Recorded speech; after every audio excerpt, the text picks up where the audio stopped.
Okay. Hi, once again, this is Partners for Progressive Israel's webinar, Israel's Founding Declaration at 75, Promises Kept or Promises Broken. I'd like to welcome folks tuning in the US and Israel and Palestine and other places in the world. My name is Ron Skolnick. I organize the webinar series for Partners for Progressive Israel, which is called Conversations with Israel and Palestine. Before I hand it over to today's discussion moderator, Akiva Eldar, I'll just note that Partners for Progressive Israel is an American not-for-profit. It is dedicated to the achievement of a durable and just peace between Israel and its neighbors, and that includes an end to Israel's occupation.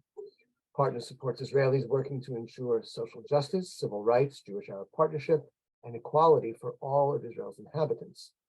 The organization seeks to deepen Americans' understanding of Israel's and Palestine's complexities so that they can better advocate for a progressive future for all inhabitants of the region. Today's webinar is part of the organization's Israel at 75 programming to mark Israel's 75th anniversary through a much-needed critical lens. Now, Partners is glad to be bringing this webinar to everyone for free. If you enjoy it and want more programming like it, please try to visit progressiveisrael.org and make a contribution. Just a word about the chat and the Q&A function. Both are open. Audience is welcome to chat amongst each other in the chat, but if you have questions, please pose them via the Q&A. The chat is not going to be monitored by the moderator for questions, so please put your questions only into the Q&A. Now let me introduce our panel in brief, and we'll get underway with the discussion. First, Ibtisam Ma'arane is a political activist, as well as a film director, screenwriter, and producer. She was a Knesset member for the Labour Party in the 24th Knesset from April 21 to November 2022.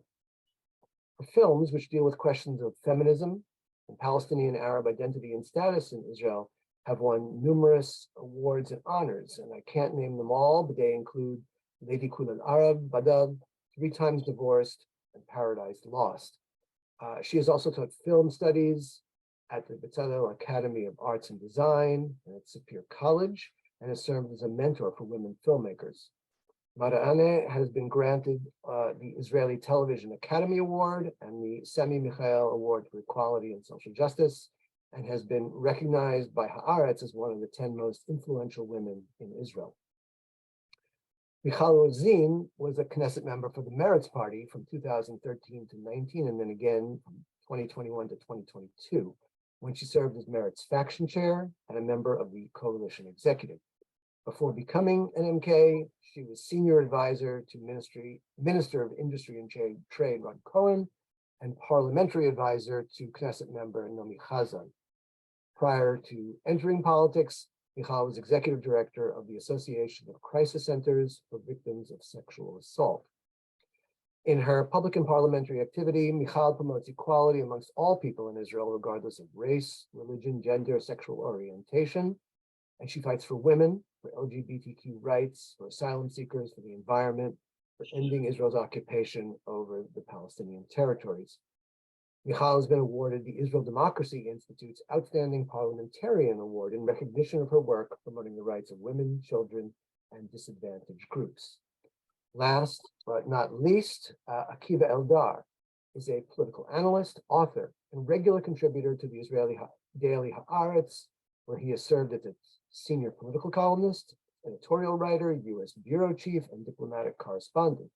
He's also served as political analyst for El Monitor. Eldar's columns have appeared in other publications around the world, including the New York Times, Los Angeles Times, The Nation, and others, and you will frequently see him interviewed on news outlets such as CNN, the BBC, and Al Jazeera. In 2004, Eldar, together with co-author Idit Zertal, published Lords of the Land, The War Over Israel's Settlements in the Occupied Territories, which discusses the growth of the Jewish-Israeli settlement enterprise. Eldar has won the Eliav Sartawi Award for Middle Eastern Journalism and the Peace Through Media Award of the International Council for Press and Broadcasting in London. With no further ado, let me hand things over to Akiva Eldar, and I'll be back at the end to wrap up our proceedings for the day. I hope you enjoy this webinar. Thank you, Ron. And Welcome to everyone, and first and foremost, our panelists, our distinguished panelists. And we have something in common, I believe. The three of us voted for the same party, I believe, in the last elections, which puts us in a very peculiar place right now. We just heard that an Israeli was killed in Rehovot, that another city that was hit by rockets. And this is after the terrible news about the death of Palestinian women and children who are completely innocent. And it seems that we are not just in a political deadlock, but also in a strategic deadlock, international deadlock. The international community and the Arab world are not really behaving as the responsible adults that we would like them to play this role. I'm wearing a t-shirt that says, "Democracy, let's talk democracy." I volunteer every Friday to sit in the middle of the city of Netanya and try to have, I would say, decent and quiet conversation with people and answer their questions. And it is, I think, not easy these days to talk about democracy. I'm preparing myself to be there tomorrow and to participate in another rally on Saturday, Motzei Shabbat, calling for Israeli to keep the Israeli liberal and democracy values while it is fading away. In this rally that has been going on for the last 4 months, and I think it is unprecedented not only in the history of the state of Israel, that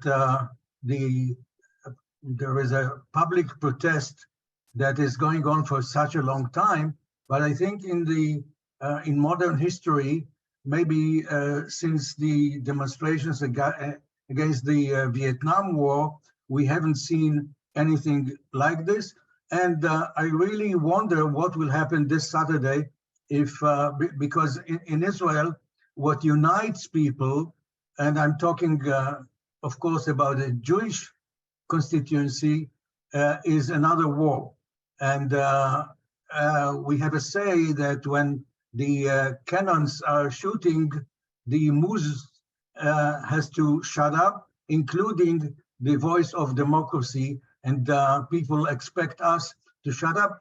I think that this coming Saturday will be a kind of a provision, a test of the strengths of our voice.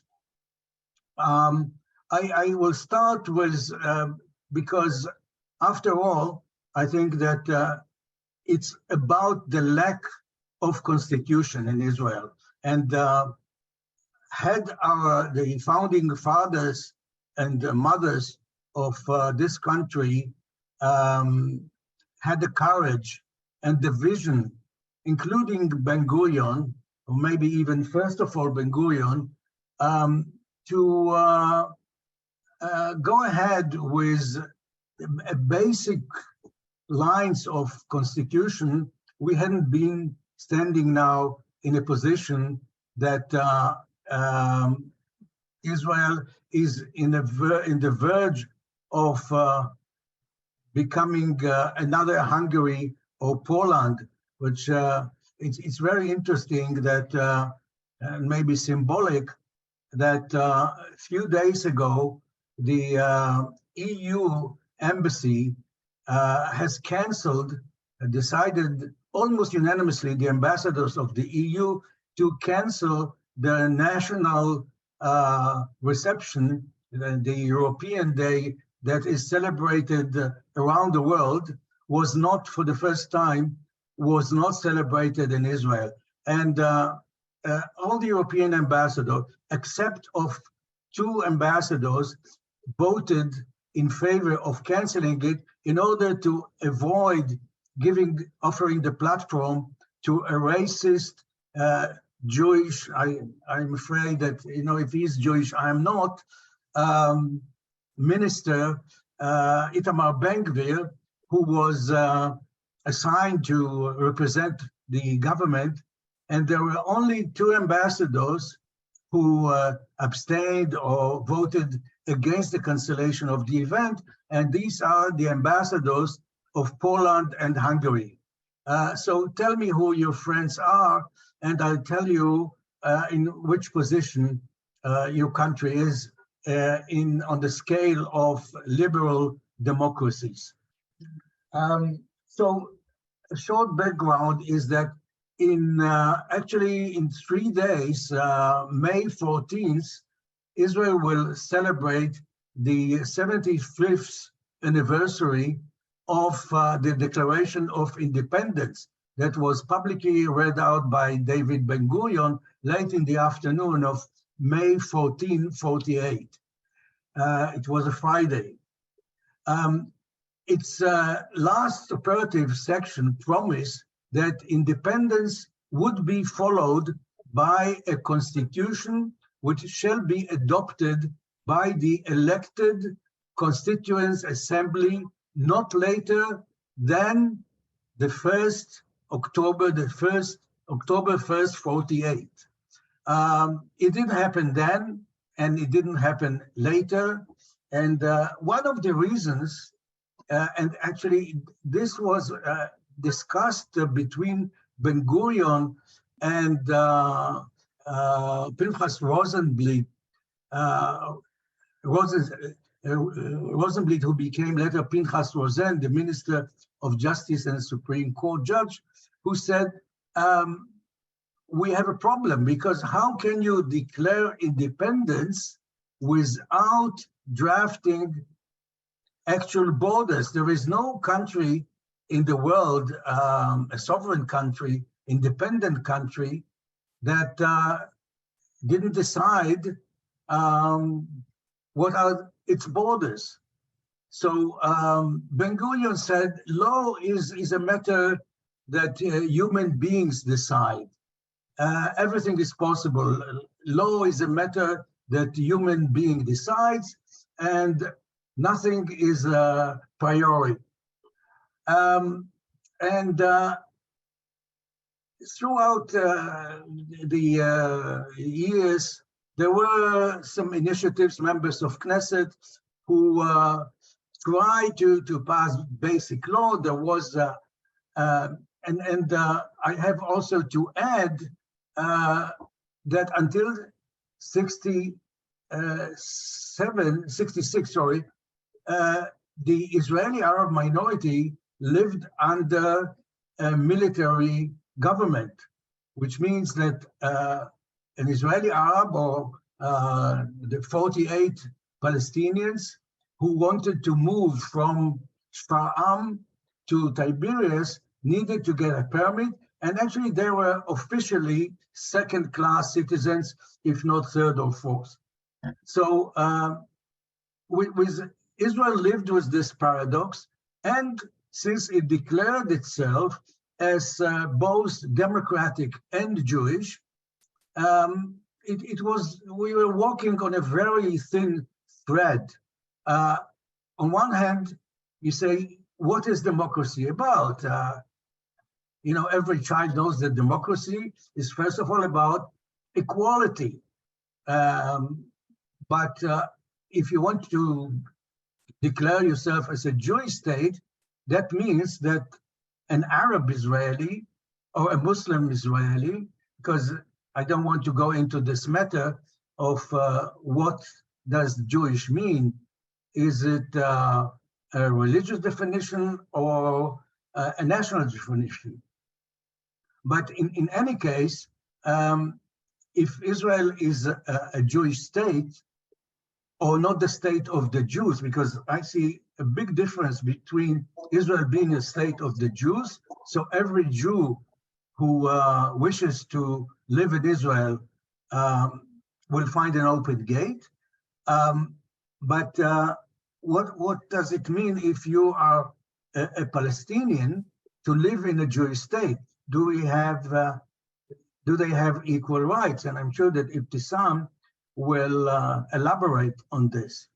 So these days, I think that if we put the Declaration of Independence on the floor of the Knesset, we would find it very difficult to get a majority. Now in the Knesset, there is a majority of members from the right and the extra large right who believe in Jewish supremacy, that Ibtisam is not equal, first of all, to me, because I am both privileged, double privileged, because I am a man and she is a woman, and there are members of Knesset who don't believe that in women's rights, and Ibtisam is not equal, doesn't have the equal rights to Michal Rosin, because Ibtisam is born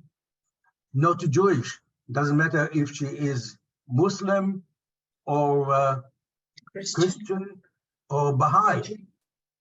She's not Jewish, so if she lives in a Jewish state, she's a second-class citizen, because there is a very small minority, maybe very marginal, of Israelis who believe that Israel should be the state of all its citizens. The only Zionist party that believes in it is Meretz, who unfortunately didn't make the threshold in the last elections.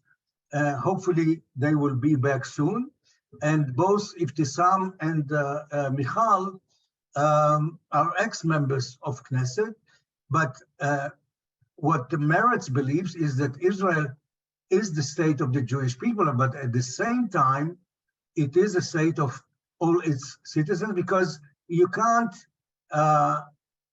declare that you are a liberal democracy if by definition you say that 20% of the population, 21% of the population, that according to international standards, this is not even a minority. Israel is actually, I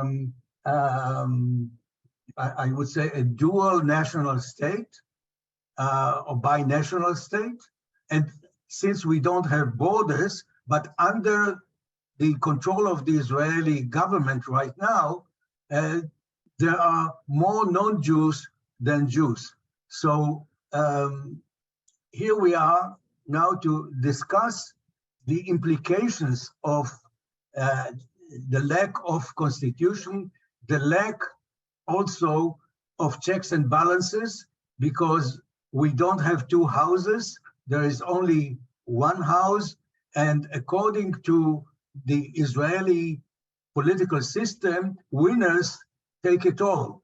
So the definition or the interpretation of democracy according to the Israeli coalition is that since they have managed to form a government with 64 members of Knesset, they have the majority and we have to respect it, and they can go on with the judiciary reform and move Israel closer to a dictatorship than to a liberal democracy. So at this point, I will invite Michal Rosin to start with a briefing about how she sees the Israeli democracy right now in regard to equality of women's rights and races. Michal, the floor is yours. Thank you. First of all, allow me to convey my condolences to the family of the Israeli who was killed just 1 hour ago, and to the family of the young children that were killed in Gaza on the first day of the operation. Also, full recovery for the innocent wounded on both sides. Each round of fighting leaves both sides, Israeli and Palestinians, wounded and bleeding, and the time has come to stop this cycle. So it was important for me to say that. When we talk about Israel democracy, I think about my grandparents who came from Europe to build a Jewish nation, to establish the state of Israel. They believed they came to create a different Jewish society, a modern, liberal Jewish figure. They deliberately wanted to be different from their parents and to get out of the yeshiva physically and conceptually. They came with romantic ideals of freedom, equality, socialism, and welfare for all. This is the narrative on which the country was built, on which generations were raised, also mine. This is also the narrative that formed the basis for signing the Declaration of Independence. But the story ignored reality from the beginning. The narrative ignored the fact that the Palestinian people lived here, who did not want them to come, and especially not to establish a state for the Jewish nation. The narrative also did not match the hundreds of thousands of immigrants from Arab countries or immigrants who came from Europe after World War II. However, the narrative was not adapted to the reality of the Arab residents, nor to the new immigrants. On the contrary, there was an effort to dictate to everyone the same Zionist narrative of the flooring of the wilderness and the creation of a socialist equal society, but Israel has never fit the model of liberal democracy. Its regime has been a hybrid of both democracy and authoritarian. In many regards, Israel democracy experiment has failed. From the beginning and other difficult circumstances, the Israeli government used undemocratic legislative and institutional steps that prevented the equality among the various groups in society. For example, the forceful relocation of certain groups to border areas, a policy that pushed them to the economic and political fringe of Israel society, whose implication resonate to this day. Second example, in 75 years, there have been less than 6 months where Palestinians were not placed under military rule. This reality got worse after, of course, the occupation of the West Bank, Gaza, and the East Jerusalem in 1967. No democracy could claim to be even worthy of a B when it is exercising its military rule over another people in violation of international law for so long and with no inclination for any sustainable solution in the future. 3 example, Israel's separation of powers scheme is not very strong to begin with because the government is elected based on a majority in parliament. They have a constant majority of the votes to pass legislation, different political trends, which led to very powerful individualization of the political system in Israel, made this fusion between the government and the legislation even more prominent. This fragile system could even be weaker if the judicial overall now suggestion is succeeded. 4, the increased power of the ultra-nationalist Jewish supremacist politicians like Itamar Ben-Gurion and the normalization of them also suggests that Israel democracy has failed to convince the Jewish public of its importance. If people are surrendering their vote for a Zionist leader, it tells us something about how much they value civil liberties or other democratic values. In recent years, part of the Israeli public and others on the world have been surprised to discover that Israel's democracy is weaker than its image in the eyes of many of its citizens and leaders. This is why it's always important to strive for liberal democracy and not just democracy. Democracy in itself is not about liberal principle at all. In fact, democracy can even be contrary to the liberal principle of equal rights. All that is needed is for the majority to decide that it opposes certain rights of of a certain minority, as in the case of the national law. This is not a theoretical scenario. This is exactly what is happening before our eyes these days in Israel, precisely because our politics is so democratic, but our culture is so anti-liberal.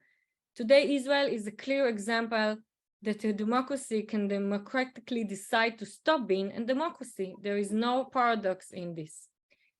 I have an optimistic side, if you let me for a moment. Go ahead. Okay. Go ahead, be my guest. Okay. So when we look now, we see how Israel democracy could get a pass. First of all, there are many aspects of my daily life that I don't take for granted.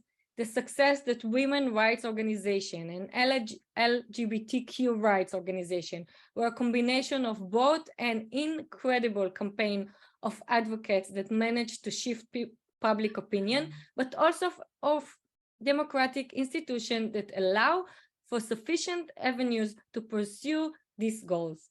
The constitutional framework of Israel is not perfect, but it nonetheless allows us to enjoy these liberties. Second, there is no fear for Israeli democracy. It is alive and kicking, like Akiva, you said in the beginning. In fact, there are few countries in the world that maintain such a democratic political life as Israel. The last burst of protest showed that democratic values are engraved in the souls. It's unprecedented for about 10% of the country's population to be out on the street protesting, fighting for the last breath of democracy. Moreover, it worked. We see it. It influenced the decision of the government. Even when facing the most right-wing government in the history of the country, the silent majority became loud, right on time, and managed to prevent a democratic catastrophe. This should give us much hope that change is possible. But this exactly is the problem, since democracy is not an end in itself, but a means designed to improve the lives of the residents living in it. All residents, regardless of religion, race, or gender. The intention is not only to grant them the right to vote at the ballot box, but to provide them with equal human rights in all areas of life. This is the goal of liberalism, not the goal of democracy. So, is it incomplete? This is probably the optimistic take on the question, but I'm an optimistic person. But it will be impossible to complete it without a two-state solution and ending, like I begin with, the vicious cycle of violence between Israeli and Palestinian. Thank you. Thank you, Michal, very much. And actually, you paved my way to Ibtisam. I would like to ask Ibtisam if you share this kind of optimism, and what do you think about the argument that democracy cannot survive with occupation, that it is an oxymoron? And it didn't start now. It didn't start with Netanyahu's coalition. Meretz was also part of a coalition that allowed the settlers, the government headed by Rabin and then Barak, allowed the settlers to get wild and to expand the occupation. So how do you see Israel? Let's assume that we will be able to stop this judicial reform or revolution. What is the role of the Israeli liberal camp the day after? Wow, a long question, Akiva. But it's fine. You have extra time because you are the minority. Okay, first of all, I'm not optimistic like Michal. I'm activist because I think that to be optimistic, I think that to be optimistic, it's a privilege. And I have no privilege. The things that I felt every morning that I wake up, the most energy that I have, it's to be active. To be active, to do something, to go outside and to speak and to talk and to do something for this place, for this country, for my community, for my society, for my home, and for my daughter, and for our future as Arabs and as Jews. I believe in that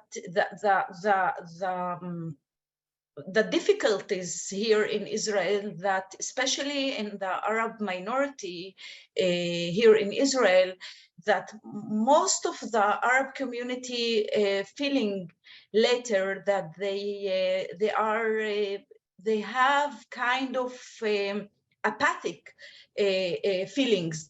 There is a lot of violence at the Arab society, a lot of blood, and it seems like that. Okay, every day we facing murder in Arab society, and why the Arab society not go out and have demonstrations and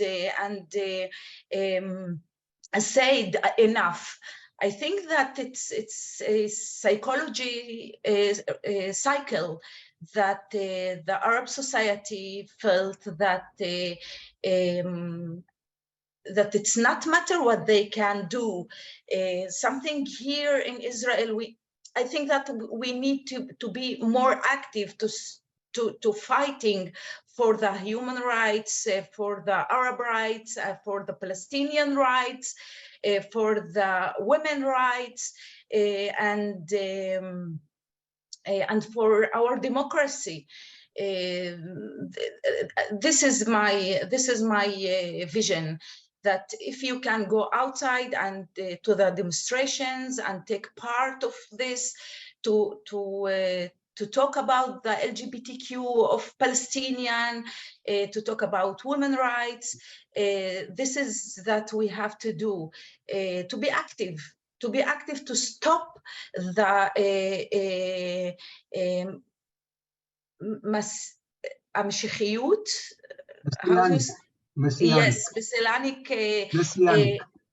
messianic, and dangerous, that this is what I think that we have to do, to be active, to go outside and to fight for our rights, for democracy. We all of us agree that the Arab society, they are not part of the democracy full time. We felt that the democracy is just for the Jewish state or for the Jews, not for the Arabs. But we didn't have the privilege to give up, especially now in this time. Ibtisam, can you elaborate a little bit about because there are not too many women, Arab women activists, but in the last few weeks, we have witnessed several groups of women, especially mothers of young Palestinian Israelis who were assassinated, who were victims of violence. Can you say a few words about your activism as a Palestinian woman? First of all, I think that I am a big feminist, and I'm fighting for women rights. that women can believe and have a life and have dreams, especially in a patriarchal society, Arab society. Yes, we are a conservative society, Arab society. We are very men society, and each day as a woman, Arab Palestinian, you have to fight for your dreams and rights, and to fight to be part of the political issues, and for the social issues, and for everything. And as a filmmaker, and that I made a lot of movies about Arab Palestinian status here in Israel, I try to focus it about the Arab women's status, and that they fighting for their rights, to have the right to expose and to express themselves. In 10 years, yes, the Arab society have a very difficult period, a very difficult time, that there is a lot of victims, especially women, and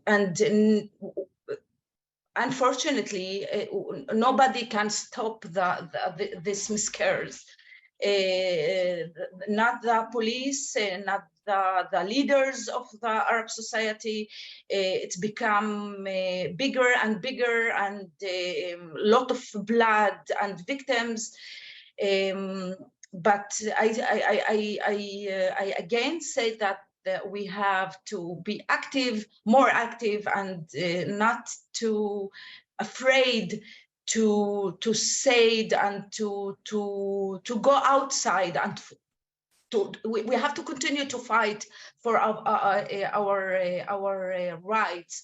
I'm looking about the demonstration of the women in Iran, and it's against the Shah and against the Islamic country, and I so proud and jealous about what happened in Iran, because I said we need energy and the courage like the women in Iran here in the Arab society for women to fight for their voices and dreams and rights. And I absolutely believe that about solidarity between Arabs and Jews. I think that this is the most thing that we have to be focused in, and I believe in the solidarity with Arabs and Jews. It's maybe this is the new future of this place. We can end the occupation, we can fight for our rights, democratic rights, and to stop the messianic dangers of the settlers. This is my biggest fear about these people, the settlers, and their ideologies. Yeah. Can you tell us from your personal experience, when you are sitting on a bus or on a train, and you speak with friends or relatives in Arabic, do you see some deterioration of Jewish approach towards the other, especially to an Arab? Do you feel less comfortable these days in the public arena to be an Arab? When I was young, yes, if I talking Arabic or talks Arabic, that it was in bus or in Tel Aviv. If you, I'm trying to in the bus to rent a house here in Tel Aviv that nobody want to give me the chance to rent a house in Tel Aviv, because my name is Ibtisam, and Ibtisam, it's a smile in Arabic, and I am an Arab, but there's a lot of people, the Arab people, that have the same experience, that the experience of rent apartments here in Tel Aviv or in Afula, it's become more and more complicated. Arabic as a language, I know that there is a lot of people, Palestinian Arabs here, that they try to not to speak Arabic in public situation. My family experience, I have a sister that she covered her head, and sometimes she used to think a lot if she want to be in Afula or in a Jewish city, because she's afraid, or she's not want to be very in focus. And this is not normal life. This is not democracy. This is not place that we want to be part of. Yeah. Thank you. Michal, I'll go back to you now with the same question about the, as a feminist, how do you see the trend that the new coalition is leading us to, not only in terms of non-liberal democracy, that the Knesset can pass any law with the majority, but also with giving more power to the rabbinical court, and of course it will be in the cost of Jewish women. Yes, let me just add one thing to what Ibtisam said. I remember when I was a child, there were a lot of meetings between schools, Arab and Jewish schools, that, we met together, and we went to Arab villages to know the children, and they came to our house.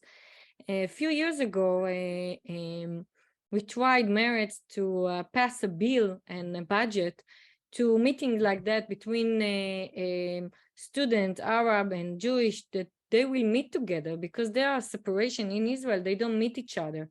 A lot of us doesn't meet. We live in kind of ghettos, and ultra-Orthodox doesn't meet secular doesn't meet Arab doesn't meet other Jewish people. So we try to give it Also money. Doesn't meet Arabs. Sorry?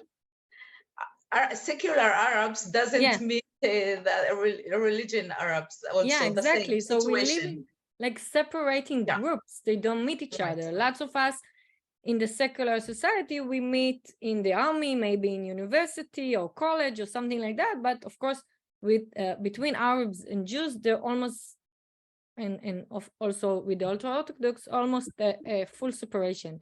And we tried to, we passed a bill, and we got a budget, and schools, Jewish school, didn't want to use the budget to have meetings between pupils, Jewish and Arab pupils. So I do think, as you ask, Akiva, that the tolerance to the Arab society is getting worse. I think, of course, it's because of the conflict between us and the Palestinian and what's going on. It's influenced the Israeli society, Arab and Jewish conflict inside Israel society. I think everything is connected. And of course, the issue of women, when we say feminism, I think Ibtisam will agree with me. When we talk about feminism, we don't talk about only gender rights or only women rights. When we talk about feminism, we're saying that society is built as patriarchy, as Ibtisam says, men have more power than women, but not only men, also white men, we see it all over the world, has more power than, of course, not white men. So when we want to break, or as we say, feminism, we want to break the house of the Lord, when we want to break it and change it, we have to create equality between all, not just men and women, because, okay, we will have equality between men and women, but then Black women and Black men will not have the same equality. So it's kind of, if we don't break any kind of inequalities, it won't help women, especially Actually, because women. this is the time to mention the Ethiopian Jews who also Exactly. complain about the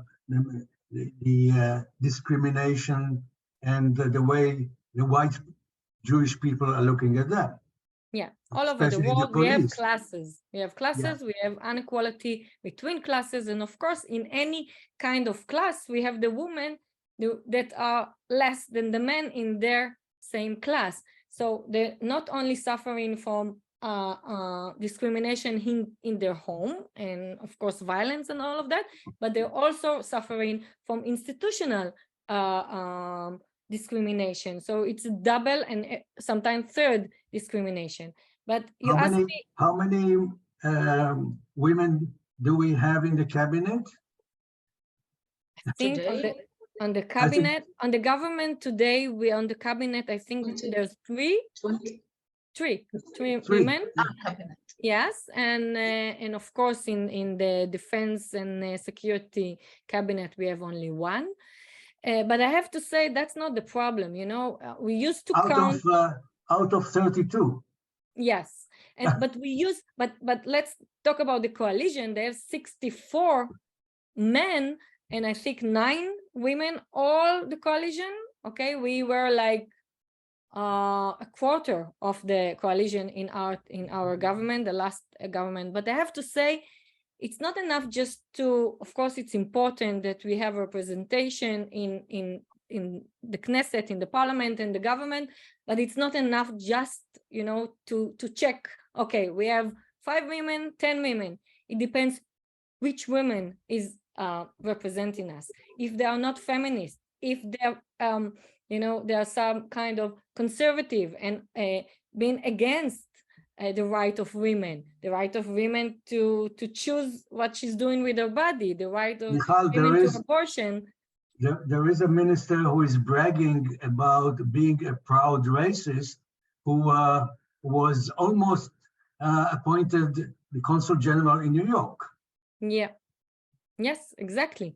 So if a woman is, you know, they don't believe, for example, they're saying this government is saying there is not such thing as violence against women. There are violence between men and women. They are fighting, but the men are stronger. That's why women get killed or injured.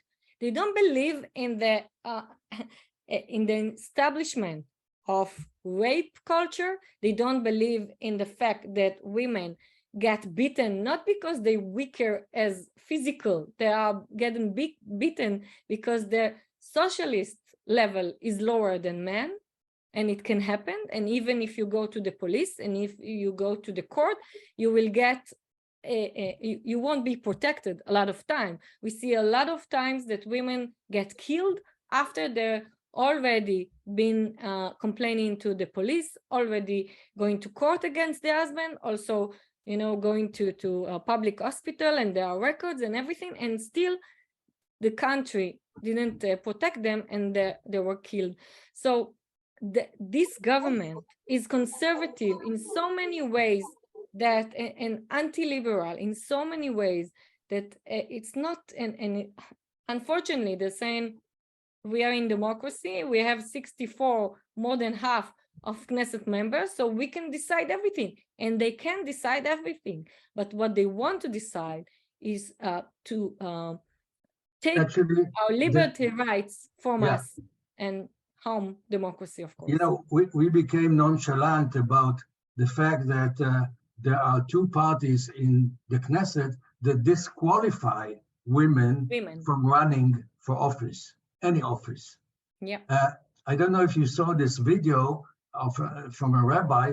I'm sure that we are, in a way, paying his wages, that he said that women who have big breasts are disabled. Oh, wow. Yeah. Wow. He even gave some measures. That's not the worst thing I heard how you measure from it. Rabbi. It's not the worst thing I heard from Rabbi Akiva. I heard much Yeah. more So terrible. you're not thing. surprised. No, I'm not surprised when rabbi tell little children, 5 years old, 6 years old, what kind of איך אומרים גרביונים, אלוהים אדירים. מה What חסר to לך? put גרביונים. Stocks, socks. Stocks, yes, under the skirts, what kind of stocks to wear, because a 5 years old or 8 years old can be sexy if she wears the thicker or thinner stocks. There's such an unexplainable and ununderstanding in this ultra-Orthodox society about what happened, what is the nature of the inequality between men and women. And the culture of rape is not because someone is not decent. It's more than that. I won't get into it, you know, as I was the executive director of the Rape Crisis Center in Israel. There's the same rate of rape in the secular community and also in the ultra-Orthodox and the religious community and the Arab and the Jews. It's all the same, yet it has different appearances and acting, but it's the same rape. So I think this government that take us back 50 years, you know, we had a lot of good, very good advantages. We did very good proposal legislation, very good for women and against violence against women and sexual violence against women. We did a long way with that, but still they want to take us back, and it can happen in a day. It can change in a day. If they change the court won't, you know, protect us from the laws that they will legislate. Thank you, Michal and Ibtisam. And I see that we are getting some questions from the audiences. So Ron, can you jump in?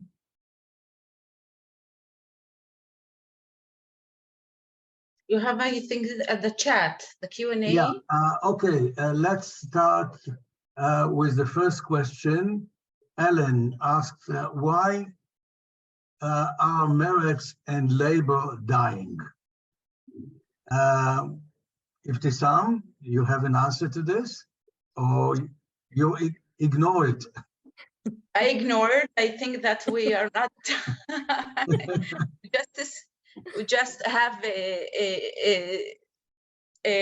siesta a little bit, but I'm not believe that we died. I think that this is the time that we have to organize ourselves and to go back to the world to fight for our country, for our democracy. Michal, you feel that? I have to say, as we thought before the election, we asked Merav Michaeli, the head of the Labour Party, to join together, to run together to the Knesset. We thought there is no place for two parties in the left today, in the Zionist left today, that can run alone. We felt that the struggle against the right wing and Netanyahu, Ben-Gurion, Smotrich government is crucial, and we didn't want to lose even one mandate. At the end, we lost because we missed 3,000 voters, and that's why Meretz is out of the Knesset, and that's why Netanyahu has 64 mandates to his coalition. So I wish and I hope, and I'm working for to join together the Labour and Meretz party, and I believe it will happen, and sooner is better. Next question to both of you.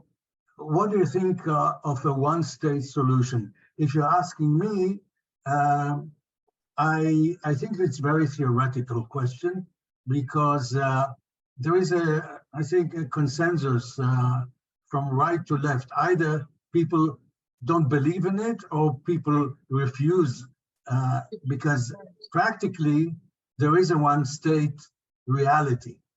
Right. I agree with you, Akiva. I don't give up.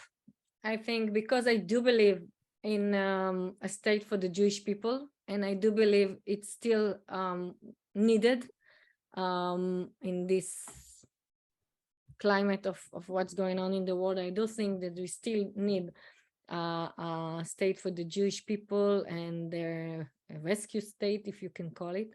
So I do think we should end the conflict between us and the Palestinian with the solution of the two-state. Unfortunately, a lot of Israeli, and that's what even explained the last question of the problem of labor and merits parties.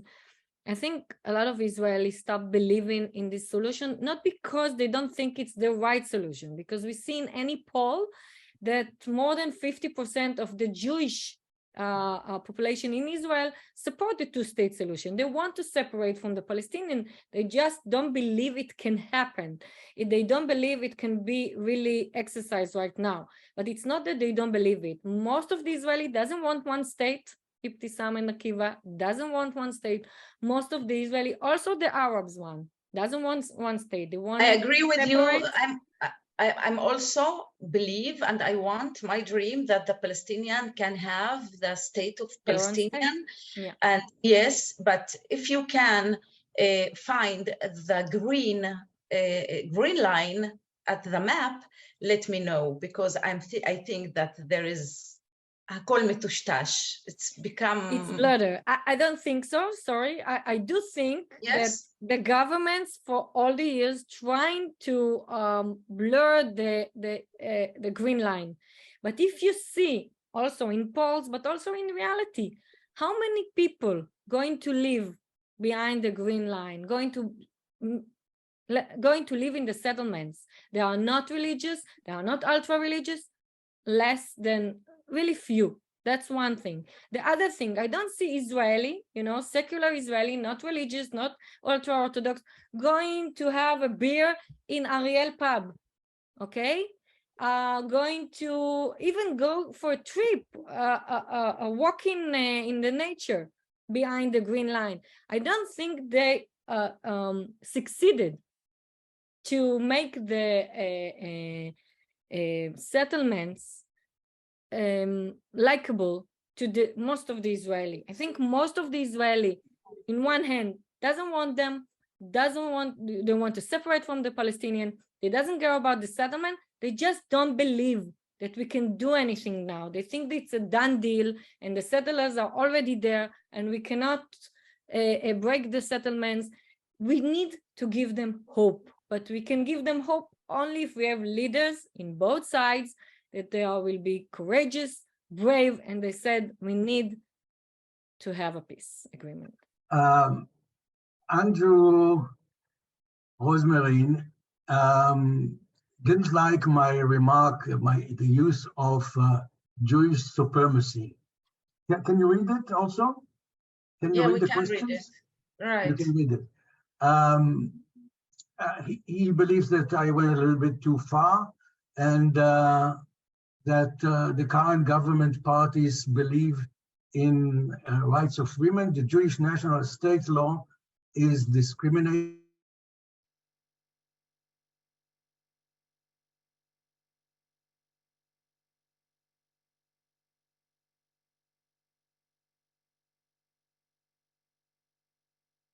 Akiva, I think you're frozen for a minute. Right. You're frozen for a minute.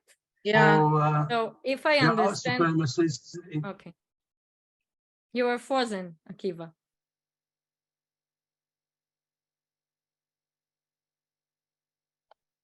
So if I understand Andrew is saying that we exaggerate that this government is not so bad and it's not a Jewish supremacy, and there's no problem with the national state law, and they are not against equality for women. It depends how you describe equality for women. It depends how you see the national law. If you don't see it as, placing Israeli and Arabs not in the same citizen level, it's a problem. So maybe it's interpretation, but we can see that in Israel, for sure, there's supremacy. What are we doing with that? How we give the citizen of Israel, the Arab citizen, the right, the equality and the rights they deserve? That's the big question, and we're not doing that enough. Yeah, I don't think that the majority of the Israeli Jews are supremacists, but there are, all the supremacists are on the right side of the map, not on the Labour Party, not in Meretz. There are supremacists in the government. There are ministers who believe that there is no place for equality between Jews and non-Jews. And there are members of the government and the Knesset who don't believe in women's rights. This is what I think, and of course, I don't want to generalize that all the Israelis, the Israeli Jews, are supremacists or people who don't believe in gender equality. Next question, from seeing engaging film, somebody who saw Iftisam's film about her relationship with the Jewish Israeli man, I was surprised to see her join the Zionist party and sit in the Knesset as a labor, oh, sorry, it's Manes. Did her view change from the time that she made that film? I'm not really remember what is my, but yes, this is my movie. It's called the 77 Steps, that I had a relationship with a Jewish nice guy from Canada, that he came to Israel to try to find a nice Jewish girl, but he met me in Florentine and we have a nice relationship, and I made a documentary movie. What you mean if I change from, well, it's in 2009, I think. You met your lovely husband. You You changed your mind about Jewish men. Okay. I don't know. I still Ibtisam as a fighting activist, and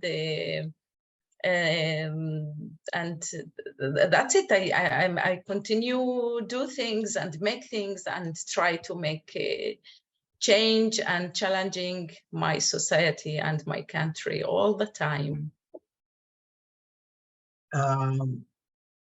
Yes, there is an anonymous remark that I am discriminating women who are joining this. Sorry. I'm so happy that there's a good question. Yeah. About why are we still talking about two-state solution when, because of the endless building or of more settlements, there is no more land for two states, and walking back the existing settlements will never be on the table? Can I answer that? Sure, go ahead. Okay, so of course it's gonna be harsh and it's gonna be difficult to withdraw from the West Bank, but I do think if you look at the map, you do see that most of the settlements are concentrated in one place or bigger cities like Ariel and the area and such. And we still see that most of the settlements, some of them can be withdrawn. There are 100 isolated settlement that for sure we can, withdraw them. They are living in not in a mobile homes. They're not. It's not a city or a village or a place that you cannot withdraw from that. If you look at the 600,000 of settlers that live in the West Bank and East Jerusalem, most of them are not there because of ideology. Most of them are there. Some of them, of course, in East Jerusalem, and a lot of them ultra-Orthodox. They don't have place to live inside the Israel. That's why the government build them places in the West Bank. Most of them didn't go to live there because of ideology. If you look at all of them, we can talk about Akiva, correct me if I'm wrong, 100,000 or maybe 150,000 of really ideological people that live there, and they will be very hard to withdraw them from there. But they are also who live in territories that are not likely to be swapped in a two-state solution settlement. The Geneva Accord, draw a really good map and said what can be withdrawn and what can we stay. And the Palestinian and the Israeli that joined to sign the accord, they agreed about that. We can, if there only be a will or a courage from the leaders to sit down, we can solve everything, even the return, the right of return. We can solve Jerusalem. We can solve everything.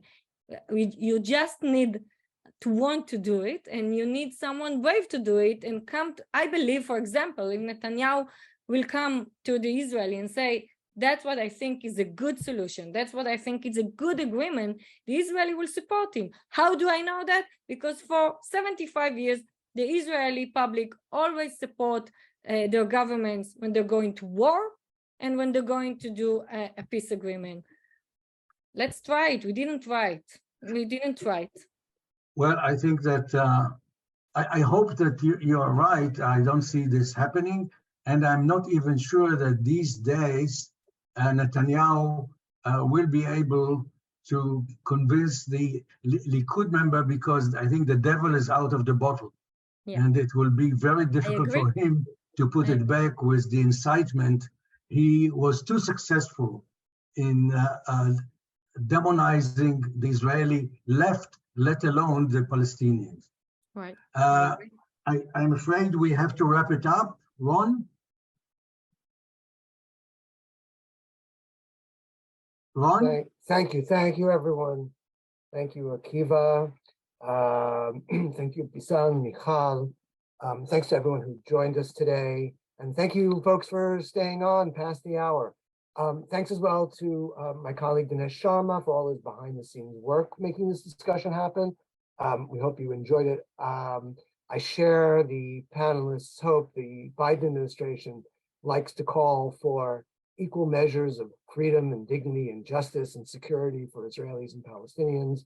It's obvious that we're still far from that, but I share the panelists' hopes that one day, and hopefully not too long, we will get there. For those who missed the opening, I'll just say again, today's program, as you know, has been free, but generous contributions are what enable the organization to deliver these kind of events at no cost. If you can, please visit progressiveisrael.org and make a donation, check out upcoming programming. Thank you, everyone, and hope you can join us again next time. Ron, thank you very much for initiating this panel, and thanks my partners, Ibtisam and Michal, and I wish that our friends and colleagues in the American Jewish community will support this campaign that we are leading to defend the Israeli liberal democracy, not only to defend it, to campaign to improve it. Thank you so much. Thank you. Good night. And thanks all the participants.